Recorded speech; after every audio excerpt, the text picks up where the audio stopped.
morning, everybody. Whether you're on the East Coast, West Coast, or around the world, this is Coast to Coast. We got Philly back in the house, so obviously we got to talk about that Monday night disaster. God, please can we talk about it? Please, for the love of God. What was that 8 turnover just ugliness that really could have been 12 if all of them were lost? Did you see that even the Nickelodeon Monsters Inc. play blew up on that one play? They didn't know what to do because there was so many turnovers on the one play alone.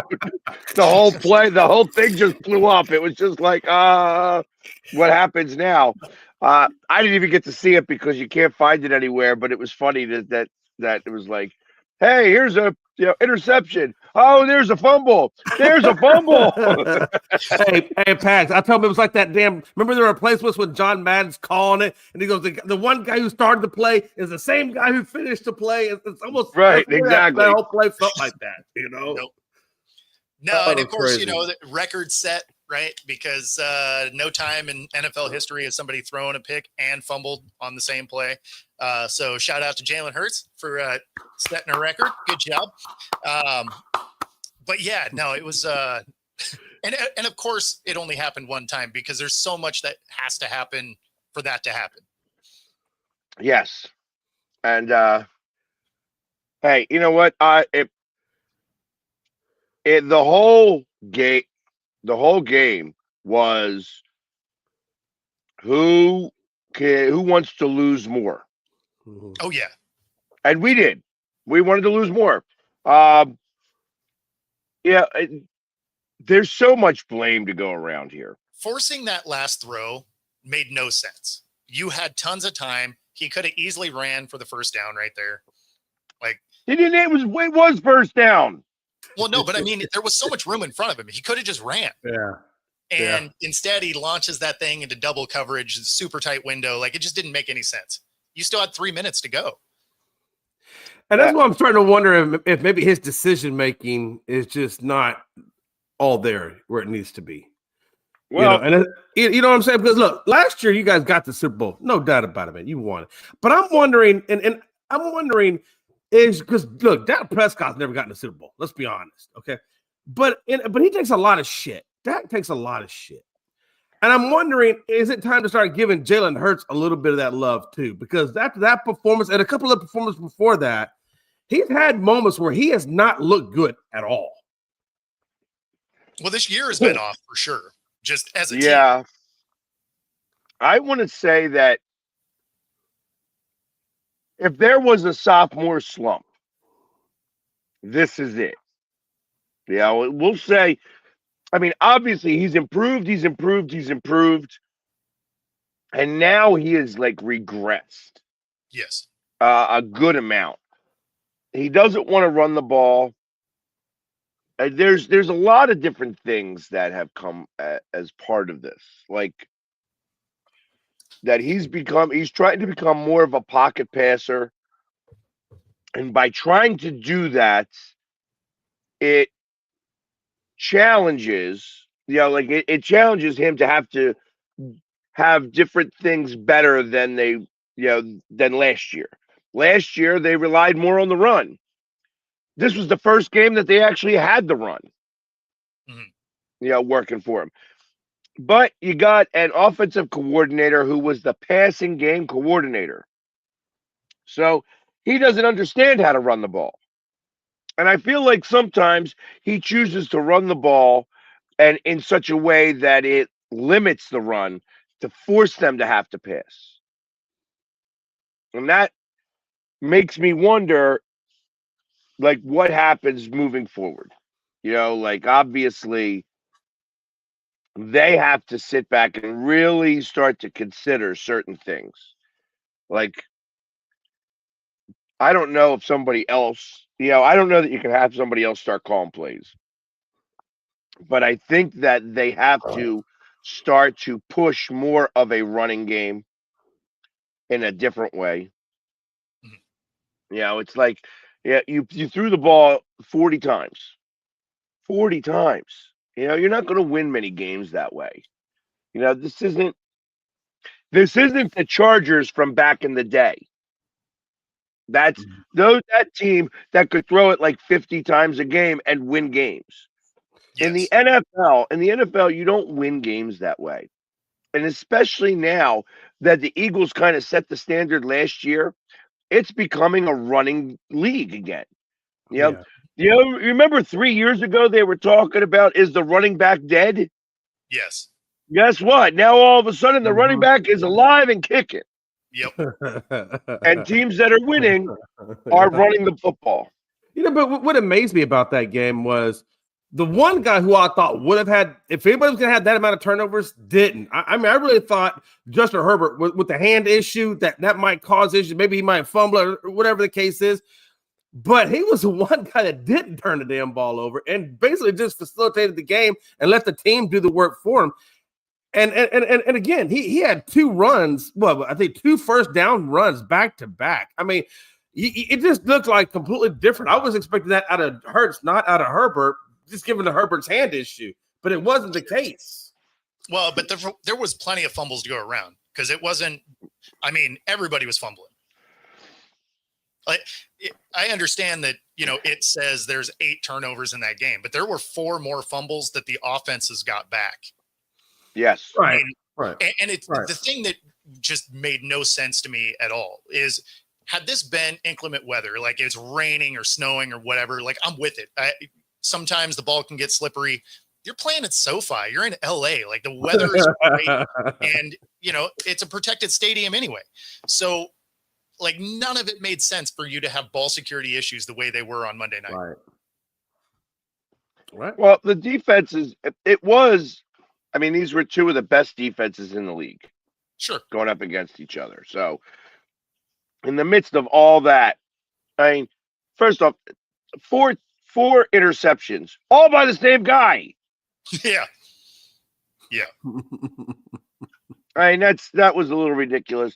I mean, again, I would say one of those interceptions really falls on the ball going through the guy's hands. The other one, I would say that I would give a little bit of a pass to AJ Brown on that one because it went through his hands. However, it wasn't supposed to go to him. And that's a play calling problem. Yeah. That's when you have AJ Brown tries to jump up to get the ball, and it's supposed to go past him because it was supposed to go to Devonta Smith. And you can't have 2 guys on routes in the same place. You can't do that.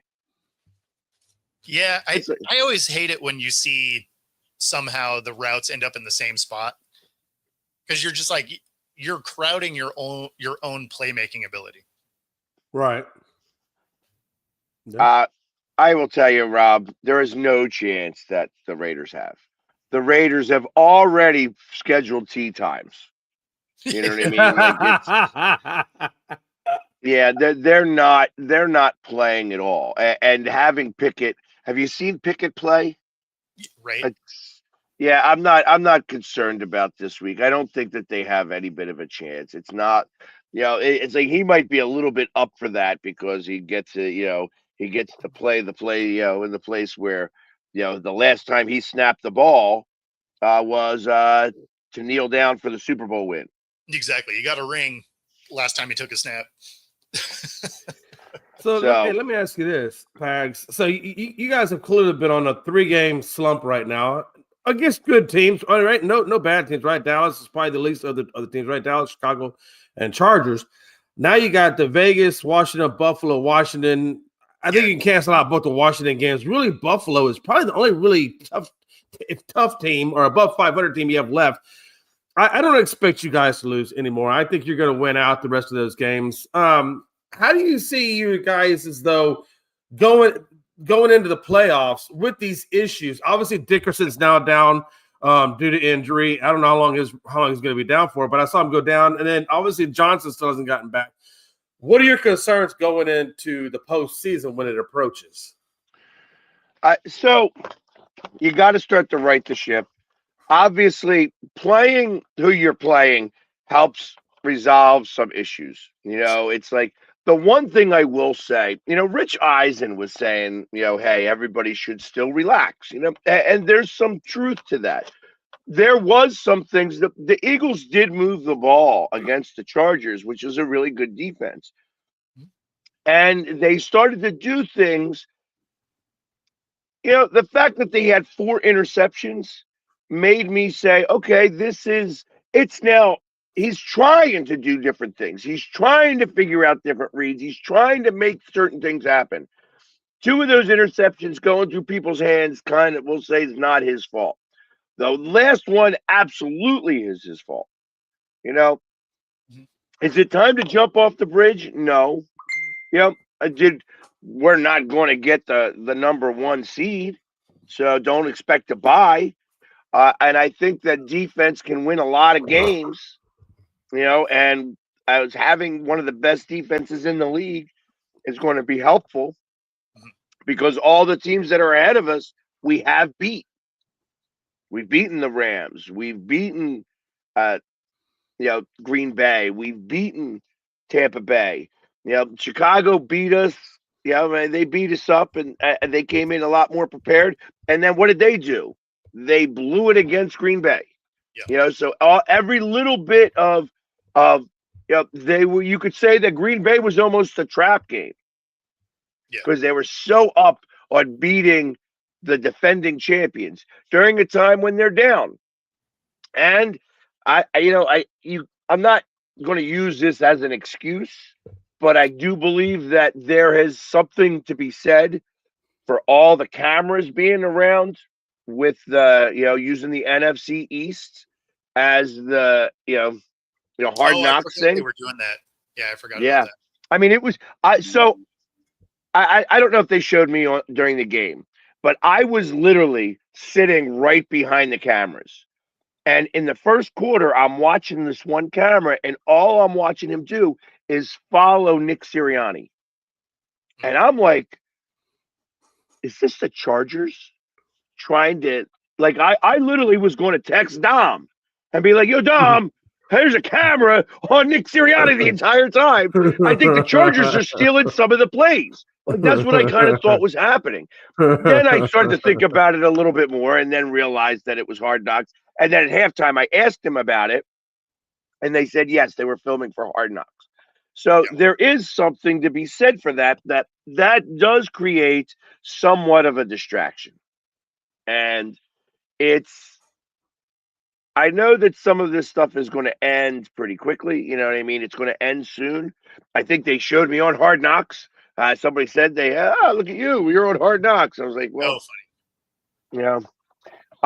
That being said, though, it's created some of the drama. Yeah. Because it's a little bit of a distraction. Sure. And is it right to call that, use that as an excuse? No.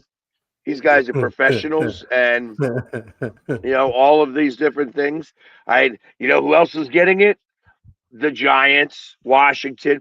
But I'd be willing to bet that Washington is a lot less prepared for this.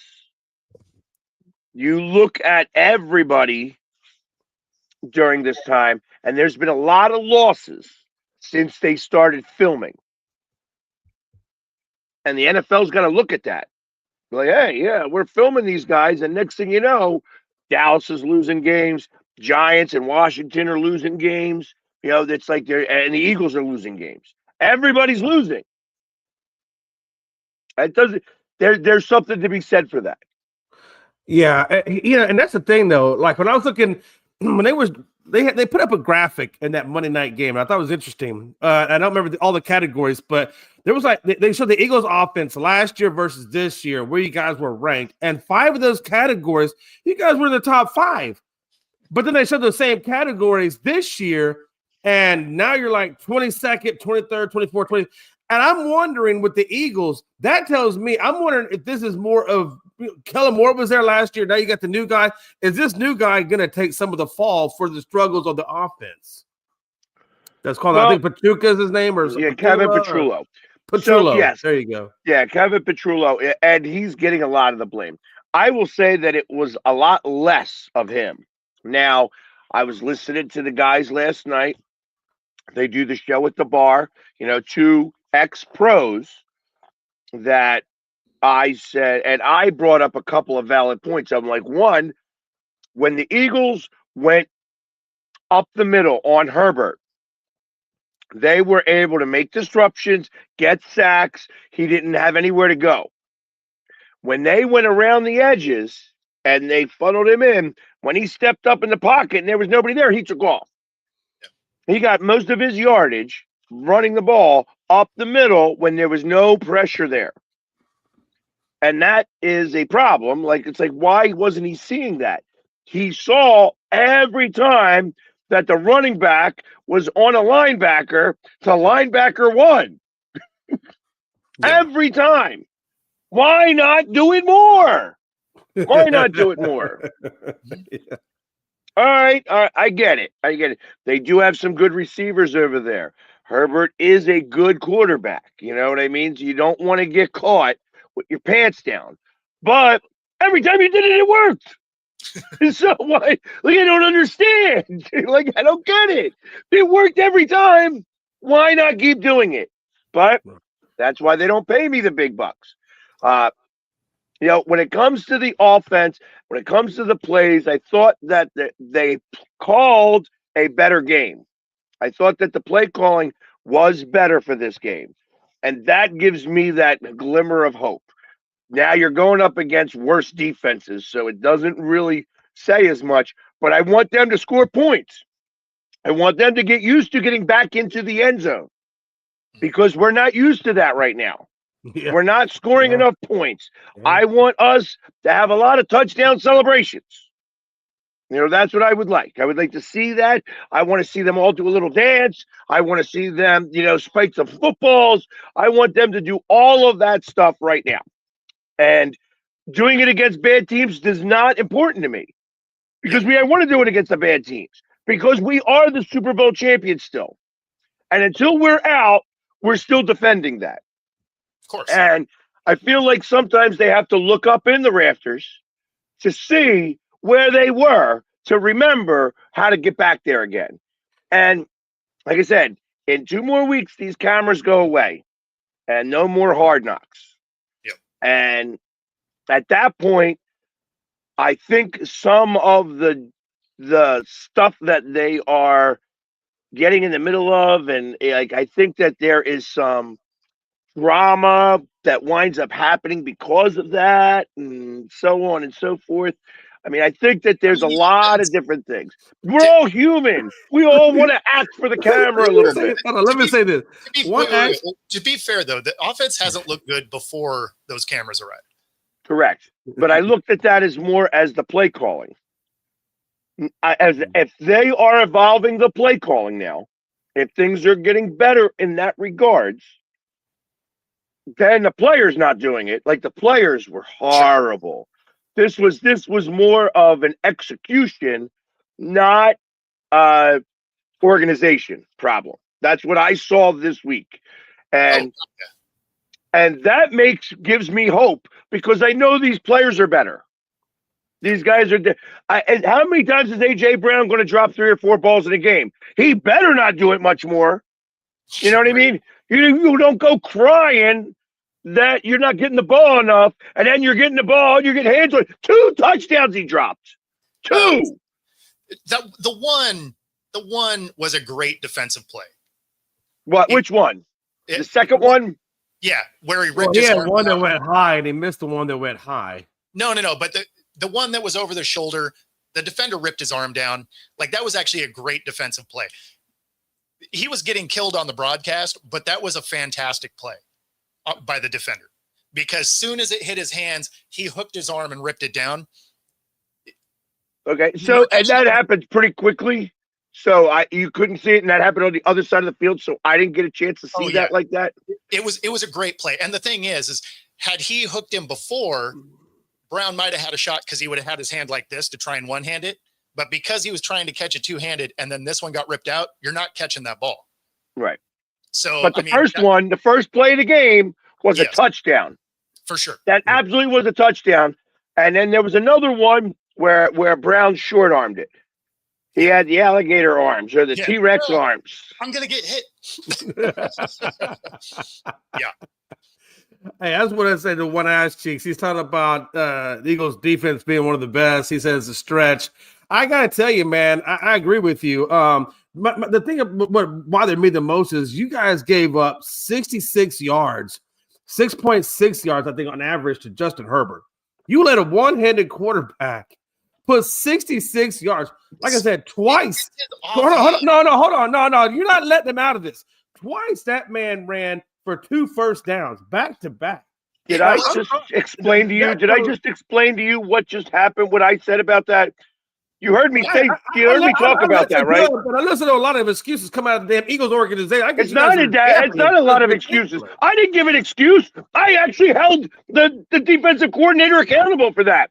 How is it that you're going to not rush up the middle when he's most vulnerable up the middle? Mm-hmm. That's what I'm saying. I'm not giving any excuses for that. And that was the problem. They were coming around the edges. When he stepped up, he had wide open space. Of course he's going to go run. Yeah. The one play that they called was actually a very well constructed play. That when he ran on that second play for the back-to-back first downs, because I was looking in the opposite direction. There was a good fake. And everybody was faked out because even the television thought it was that way. The camera followed it, yeah. So I mean, it was a really good fake on their part. It was a really well constructed play, and it worked. So, which is what's supposed to happen in the NFL. The other element of this is, yes, he had a broken hand. It was not a broken throwing hand. So don't put that in there. I understand it's not his throwing hand. He had 4 fumbles in the game. He lost 2 of them. Yeah. I mean, come on now. There's a lot that to be said for this. He played a really good game. It wasn't his greatest game. No. Has he ever played with a hurt hand? No. You know what I mean? But he was able to make some plays. It's okay. Listen, I was unsure whether he was going to play or not. Yeah. And if he didn't play, they lose that game. Oh, for sure they lose it. Oh, of course. For sure. Of course. And you could tell it was not pleasant being out there, right? Like he looked hurt all game. And even in the post game, he was just trying to get out of there. There were 2 or 3 times when his own hand hit his other hand and you could see him grimace. When he would try to get up, he was using his hand to lift himself up. And you could tell just by the look on his face then. How bad it was. It was tough all the way around. You could tell that it was hurting, especially after the first quarter. You could tell that hand was not right because he started handing the ball off with the wrong hand going to his right. Oh yeah. Which is a really surefire way to fumble the ball. So, because usually what you want to do is the outside hand helps set it in there. He started doing it with his inside hand so that he didn't have that hurt hand getting hit by his running back. Yeah. If that's not a good exchange, that's a fumble every time. So you know that is that his hand was hurting to do that.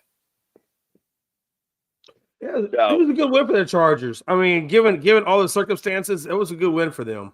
Yeah, I was talking to some educated fans, and I happened to be sitting next to 2 Chargers fans who were from Philly, which I thought was a little odd, but they were educated, and they're saying that there's no reason why the Chargers should even be 9-4.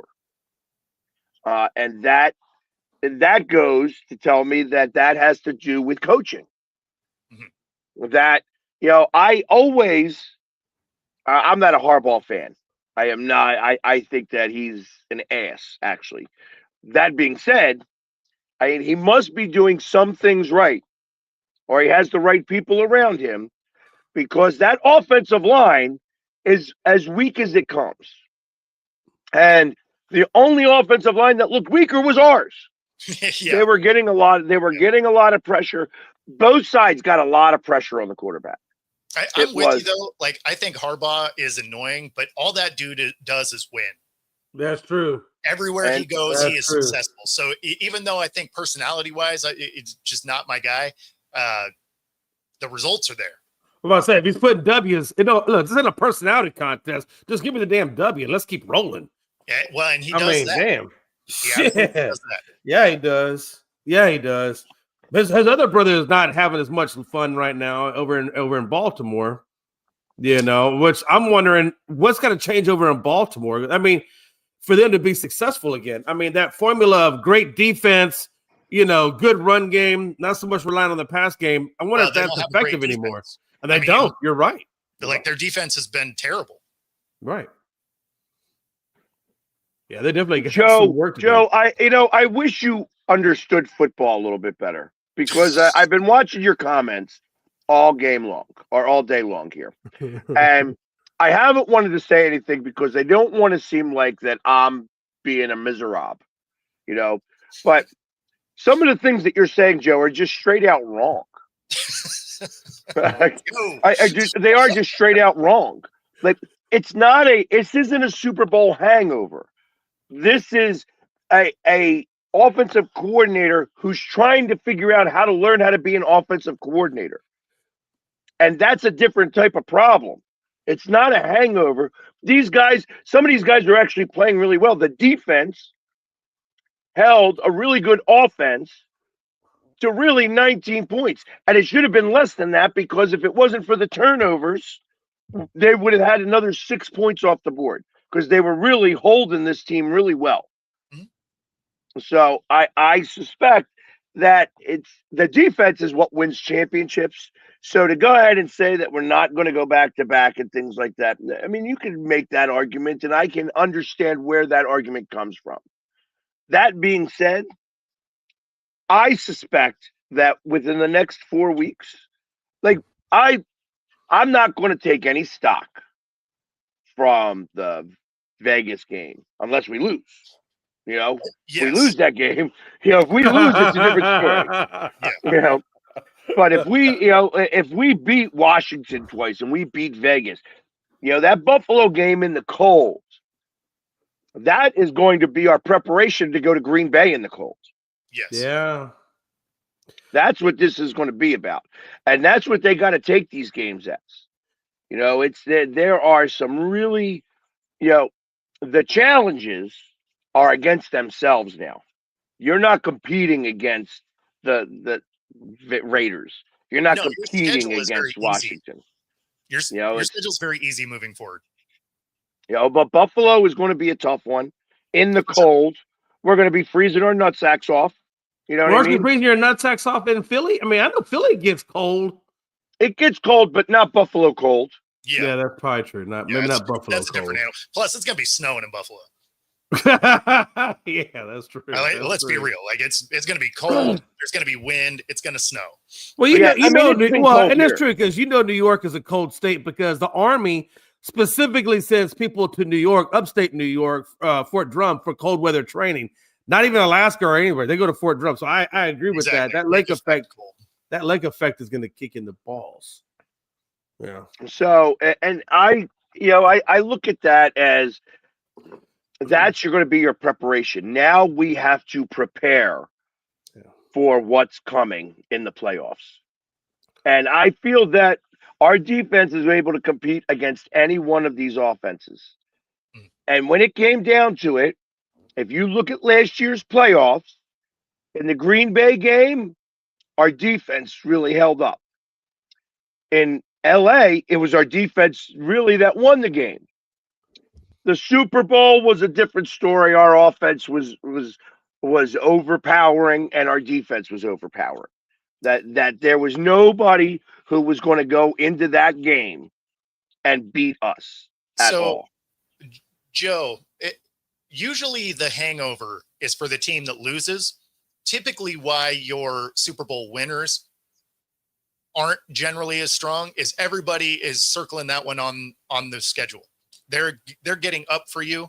So usually you're still playing pretty decent, but everybody's giving you their best shot. When you have the loser of the Super Bowl, they're the ones that usually have the hangover. You can see that they're not playing quite the same. So outcomes can be similar, but usually it's the loser that has the hangover. The winner generally just has tougher competition coming at them. And if you look at our losses, at all of our losses, minus the Chicago game, every game was a 1-score game. Yeah. Like it could have gone another way had something happened. Chicago was a different story. And even though it was like that was like really a 2-score game, 9 points. Should have only been 8, but that's beside the point. You know what I mean? I feel like that they should have kicked the extra point at one point and at least kept our minds in the game. I think that once you miss that extra 2-point conversion, you almost take yourself out of the game. You can't really play it anymore.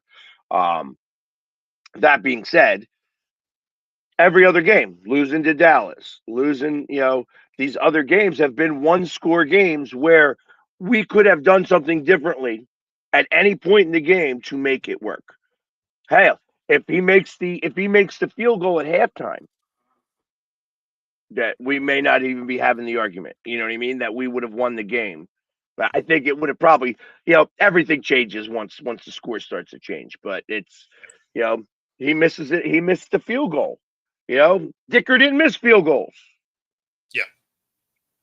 And those are real things. So it's, like I said, there was enough blame to go around all the way around, including on the defense when I felt like our defensive coordinator could have done better on some of his play calls when he saw that it was working so well as he was going up the middle, and he went away from it. And the moment he went away from it, Herbert started to run in the middle of the field. So let me ask you, what is the time frame on Lane coming back to your offensive line, and how long do you think Dickerson is going to be out? Dickerson's going to be out. I didn't hear more about it. I heard it was a meniscus tear, and Dickerson could be. They were going to do some minor procedure where it could be like, 4 weeks, 6 weeks, I guess.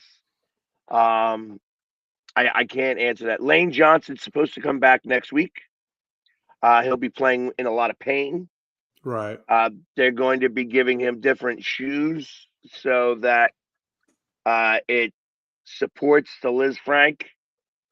Except the problem is when you're doing that, you play a little bit like Frankenstein because you don't have the movement of your foot.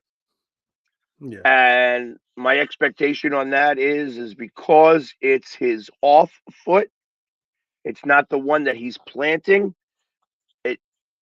It'll have him at 80%, and 80% Lane Johnson is better than everything else we've got going.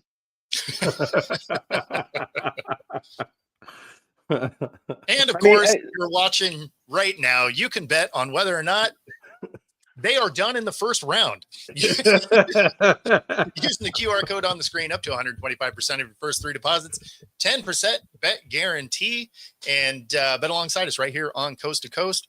And of course, if you are here in the Pacific Northwest, you can also use this QR code right here, even though it's a little slow coming up. There we go. Free 5-day pass at any of the 3 locations: Bellevue, Ballard, University Village. And of course, if you caught True Fusion on Evening Magazine last night, you got to watch my wife do a class on TV. So use the QR code right here. Find your edge. True Fusion Gym. There we go. Real quick, when it comes to the Cowboys, I don't think we have a shot really at getting in the playoffs right now. Because I don't expect the Eagles. I don't expect the Eagles to lose 2 games. I think right now we're a game and a half back of you guys. No, and you I guys don't. are Yeah, and I don't think we can make it to the wild card round either. You need a lot of people to lose to be able to Yeah. make that happen. You need a ton of help. You also don't have the easiest schedule moving forward. Right. Yeah.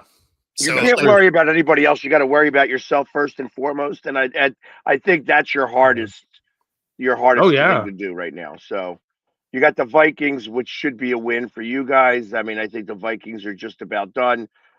You then have the Chargers, which, you're going out there, which isn't such a big deal for you guys, I guess. Or no, they're actually coming to you guys. So you have the Chargers at home. And then you got the Commanders and Giants. So, I mean, realistically, the Chargers game is going to be the big one. I agree. I agree. It's like you get the Commanders after we beat them up a little bit, because the Commanders have Eagles, Ertz Dallas Eagles. Yeah, Ertz is done. Jalen's done. It's rough over there in the world. Of Washington doesn't win another game. Yeah, they're done. Yeah, I think that's absolutely the case. I think that the Eagles, like I said, as long as they play the games, they cannot sleep on Washington. They cannot sleep on Vegas. Losing one game against Buffalo is not going to be enough. You know what I mean? Because we're already 50-50 on that. You guys would probably get the edge because they said Washington stinks. And unless you guys lose to the Giants or to Washington, you guys are going to have the best division record. But that tie hurts you. It does. It really, honestly, it really does hurt us. That's why we're a game and a half and not just because if that wasn't a tie, then we'd only be a game probably behind you guys, I believe. And then if that's the case, then if we won out, even if you guys lost to the Packers, yeah, it would be 2 games. So it's like to call it a game and a half. It's not really true. You're still 2 games behind because unless the Eagles tie. Like if the Eagles tied against the Chargers, then maybe it would be something like that because that half a game comes into play because you guys have it in conference. Right. We have it out of conference. So that might come into play like that. But because I think if you go by even the points, we beat you by 4 where you beat us by 3. So it's like all of that comes into play. And I know Carolina is ahead of the Cowboys. Yeah. No, the Cowboys, the odds are not great. You're not mathematically out, but they're not great. Yeah, you guys. Yeah, you got the Panthers, you got the Lions. The Seahawks being 10-3. That's an interesting. You guys got the Colts that are reeling right now. I think that they go down. Yeah. Rams, Panthers, 49ers, 2 away games back-to-back to end the season. Yep. And then, of course, the Rams at home. Yeah. What do you think your odds are? Of winning the division? Of winning the division. I mean, you guys are playing some spirited ball, I'll say. I won't say great football. I'll say spirited football. The thing that's interesting about the Seahawks is the offense has been wildly inconsistent. Special teams play has been best in the league. And overall, we have the second best defense in the league. So if we can get our offense to actually do something consistently, they're a very scary team. The problem is they do weird stuff on offense. So like against Atlanta, right? We go into halftime tied at 6. And then in the second half, the offense finally wakes up. Defense obviously created turnovers and stuff. And then you beat the brakes off them. But if you went into it at halftime, you're like, what are we doing on offense? Terrible. Yeah. So if they can figure out how to get consistent play out of the offense, the defense has been elite. Special teams play best in the league. So it's just whether or not they can really get that dialed in. As far as making the playoffs, they're making the playoffs. Right? Oh yeah, they're definitely making the playoffs. Like they already hit the win total that I thought they were going to have this season. So, because I thought they were going to be a 10-win team. Right. So that's where we currently sit. Even if they go 2-2, you're a lock for the playoffs. There's a chance that a 12-win team doesn't make it. Yeah. So I can't say that they're a lock yet. So funny thing about that is Seattle had been the odd man out being a 12-win team back in the 80s. So back when they were still in the AFC West, I remember that as a kid. They were a 12-win team, missed the playoffs. That's crazy when you're a 12-win team missing the playoffs. That's nuts. Yeah. So, but no, that being said, they probably, I could see them being a 12-win team. Really, week 18 really is who knows what that looks like. That game against the Rams will really tell you whether or not game 18 matters. And that's what I feel like, because I feel like with the struggles the Eagles are going through right now, that really, I think you guys and the Rams are the two best teams in the NFC. Hell, maybe even the league, to be honest with you, as a whole. Yeah. So, I mean, we haven't done it on this show recently, but this is how I have my power rankings. Yeah. So having the Patriots and the Broncos up that high still doesn't make much sense to me. Interestingly enough, at this point, you're talking about the two leading teams in the league, record-wise. I understand that the Patriots haven't had a tough schedule. The tough teams they've still played well against. The Broncos have won 10 in a row. I mean, at some point, you have to take them seriously. So I'd probably put the Broncos at 3 and the Patriots at 4 just because of the strength of schedule. Yeah, the problem why I had the Broncos below them is because they don't play offense all game. Well, right? Yeah. Like they wait until the fourth quarter. They've had a couple of games where they put together a consistent game, but my biggest thing about them is they just don't play offense all day. And when you start playing in postseason play, that's going to catch up with you.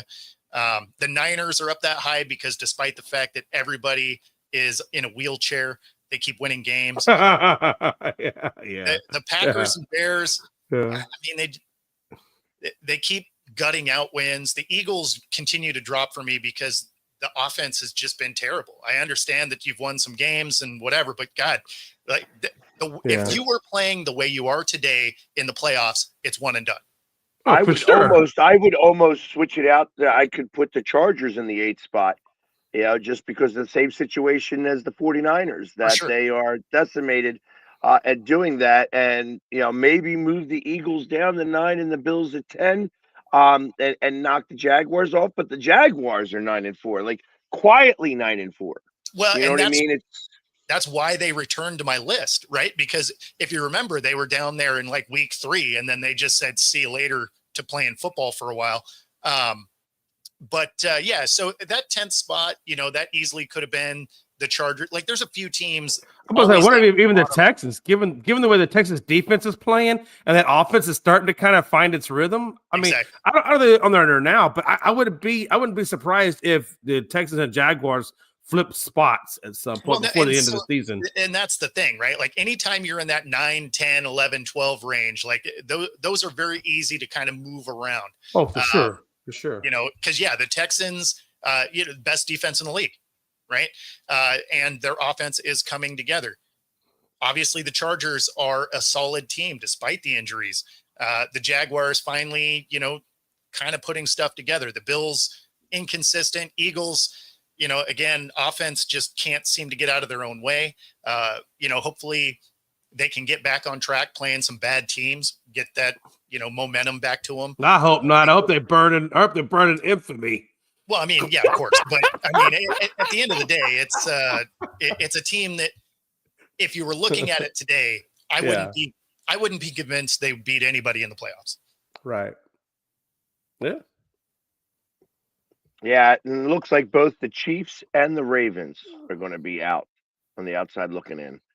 I suspect that the Colts will keep going down.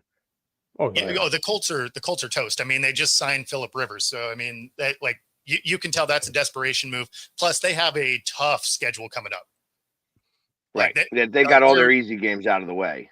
Exactly, and they're in the 3rd spot in their own division. Like they're going nowhere. So. The Colts are toast. Yeah, so it's funny the Patriots have the Bills, the Ravens, the Jets, and the Dolphins. So really, the Bills is going to be a tough game. But short of that, like I don't. The Ravens stink out loud. Oh yeah. But they do, out of those teams, they're the one with the best chance because their division is kind of terrible right now. So Right. they have a shot to still get in, whereas KC has a 12% chance at a wild card. So, Right. I mean, realistically, that's a wrap. The Colts. Well, Denver's got a tough schedule. They got probably the toughest part of their schedule coming up. The Packers, the Jags, the Chiefs, and the Chargers. Yeah, but now, no one can catch them in their division. The Chargers can. I thought they were. They're 11-2 and 9-4. Oh, okay. So yeah, you're right. Chargers can. It's not likely, but they can. Well, the Chargers out of all of the different, looking at their schedule, well, they have the Chiefs, the Cowboys, the Texans, and then the Broncos. Not an easy schedule either. No, that's not easy at all. No, exactly. And it's at Chiefs, at Cowboys, and 3 of 4 games away. Yeah. At Chiefs, out Cowboys, home against the Texans, and then at the Broncos. That's a tough hill. That's a tough hill to climb, especially when you got a broke hand. But I think the Broncos versus the Packers is going to tell a lot. Yeah. And then against the Jaguars. The Jaguars, even though they have they're also a 9-4 record, but they have the Jets, that's a win, the Broncos, a tough game, the Colts, and then the Titans. Exactly. So that's 3 out of 4. And again, they end the season at home against the Titans. They're at the Broncos. They're at the Colts. Yeah, I think Denver gets that division. Oh yeah. At this point, KC ultimately is done. Like it was funny. You could see how defeated that team looked, and the game wasn't even over. Yeah. They look like mentally they're done. So how much longer you give Travis Kelce before he hangs it up? Well, his contract's up this year. Yeah. So I think there's a really good chance this is it. I'm telling you, it's never a good idea when an athlete gets involved with a celebrity. I've never seen it work out well. Now, he did get the Super Bowl with Taylor, the first one, but you can see the Super Bowl, he's kind of gone down by the wayside, Travis has. And I don't know what it is about celebrities, but Kardashians have killed him. Anybody that's gotten involved with Romo, I mean, it just never works out, Yeah, I don't think that's a play here, but I think he's just aged out in a way, like because he looks slow, and even like the first year he bulked up and he looked like the distraction was a key element of it. This year he slims back down. He did not regain any speed. Like he looks incredibly slow. I'd be surprised if he doesn't hang it up after this. Hang it up, go get married, do all that. Yeah. Well, listen, he's going to start making billions of dollars himself. He's tied into Six Flags. He owns a beer company. The moment that he gets out of football, he's set for the rest of his life. So. Oh God, yeah. I mean, he was going to be anyway. Yeah. Oh yeah. Yeah. That being said, so on a similar note, we might as well talk about the coaches that are potentially getting fired. Obviously, we got a couple of them, and the ones at the bottom there are unlikely, right? But no, I think Harbaugh gets fired.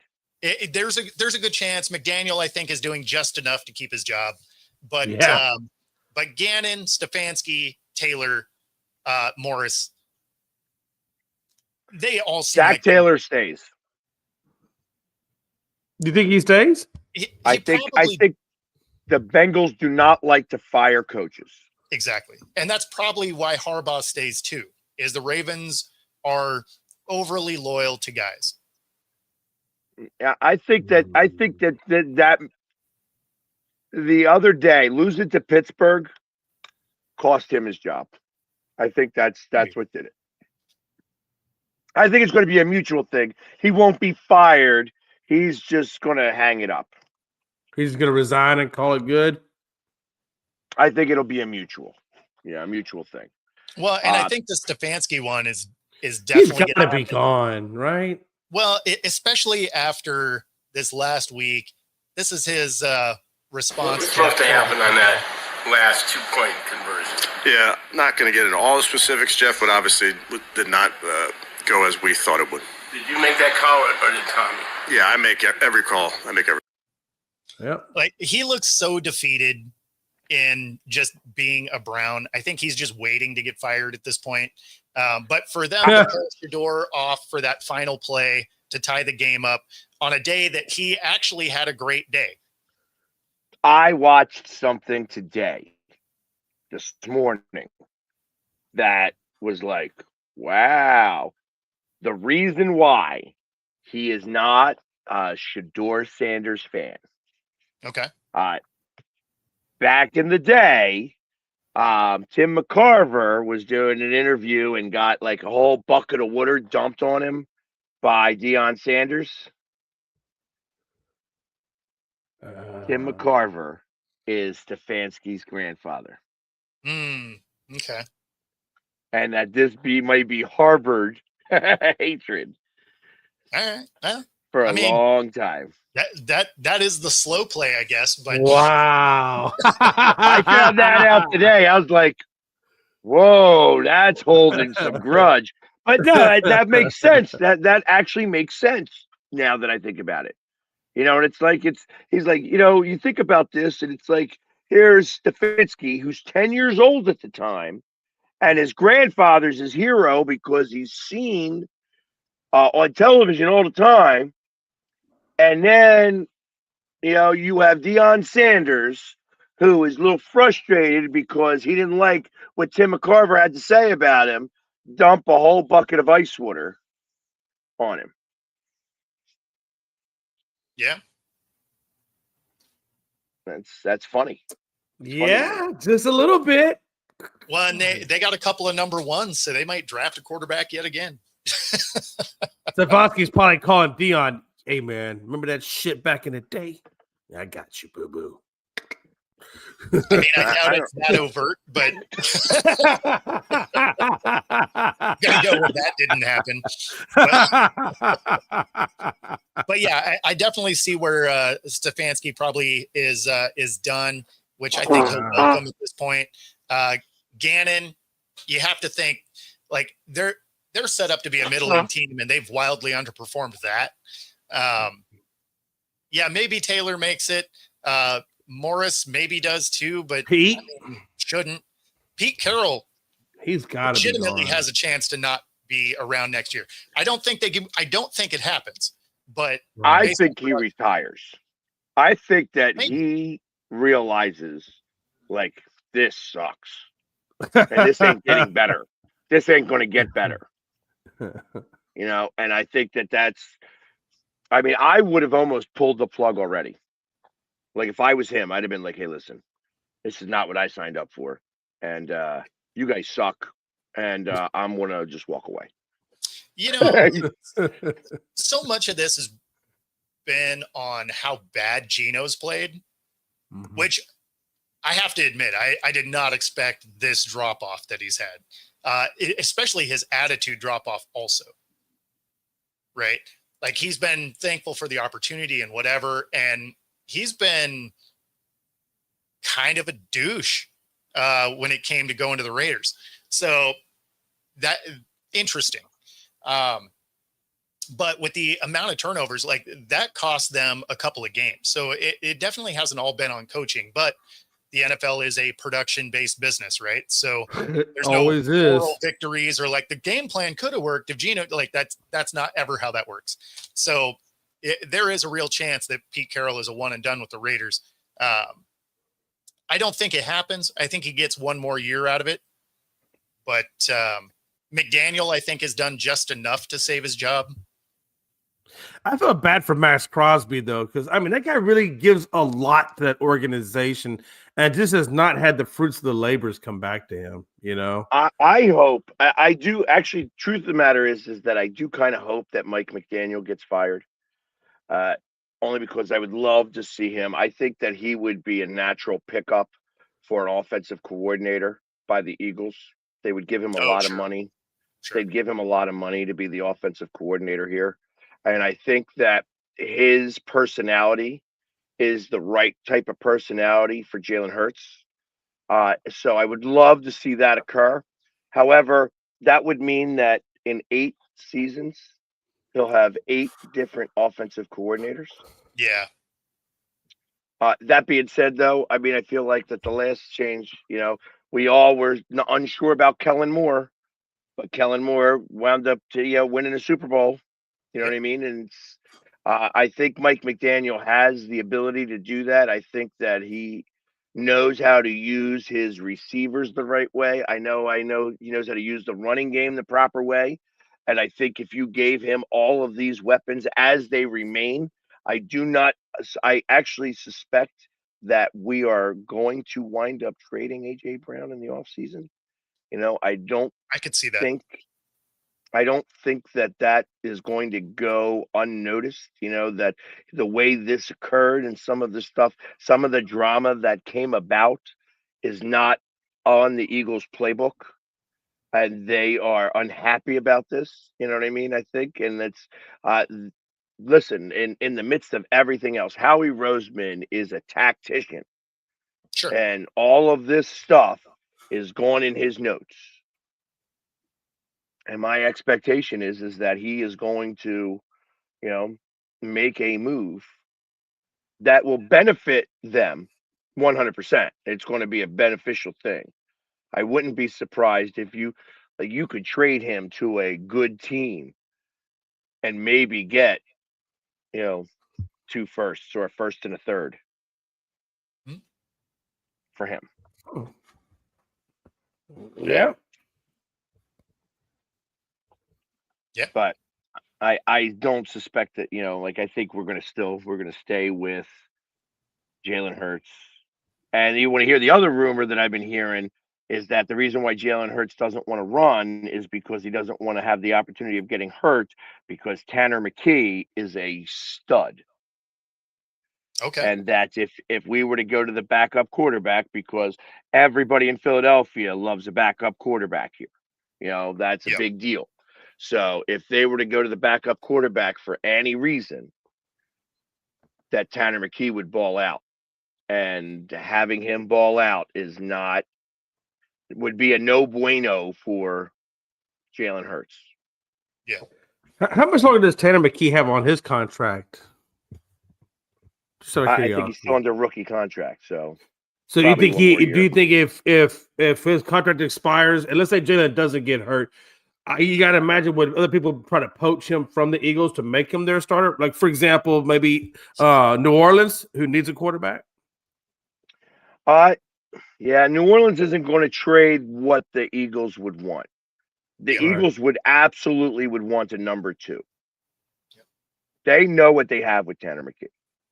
And every time he's come into play, he's played really well. Right. So, and I think when you're in the quarterback room, you also understand what assets he can bring. And I'm sure the coaches know this. But right now, Jalen is still the guy. Jalen is the reigning, Super Bowl MVP. Yeah. And that holds weight. It does. So you can't just, there has to be reason for you to get away from him just yet. And I don't think that we should get away from him just yet. I don't think that, like I said, I was encouraged, even throwing 4 picks, I was encouraged by some of his decisions in this game. He made some great plays in that game. I think he tried to push it a little too much, and that was part of the problem. But, we have time. There's still time this season. Well, and like we pointed out, there's some easy games on the horizon to try and get right. So I still think we can make it to the NFC Championship game. I just don't know what happens after that. No, I think our defense is strong enough to get us to the NFC Championship game, and then I think we may get exposed in that game, like we have exposed other teams, or that proverbial switch gets turned on. Yeah, but either could happen. Oh, for sure. And before we get out of here, if you are here in the Seattle area, I do Toys for Tots every year, have for 20 plus years, and the partner that I do with my Thursday night show, Crucible Brewing, is going to be the drop location. So if you're here in the Pacific Northwest, bring a new unwrapped toy to that location. And if you happen to be there on the days that I'm there, so it'll be this Thursday, next Thursday, and of course this coming Saturday for the Husky game, you will get a free second beer when you bring your toy, courtesy of Crucible Brewing. So if you come during the days that I'm there, you order a beer, you get your second one free by just bringing in a new unwrapped toy for Toys for Tots. And if you're not a beer drinker or you just can't get there on the next 2 Thursdays, then you can drop it off anytime. The more you bring, obviously, the better, the more it helps. So, and just bring him over to his house. Just go right over to his house and bring some toys. It's fine. Yeah, just everywhere. Address below. Right. I think I'd end up with some weird stuff at my house. That being said, we do got to get out of here. We're a little bit over time. We appreciate everybody watching. Be sure to like and subscribe. Helps us bring our stuff to you. Otherwise, we'll see y'all tomorrow. Take it easy, everybody. Peace. Eagles suck.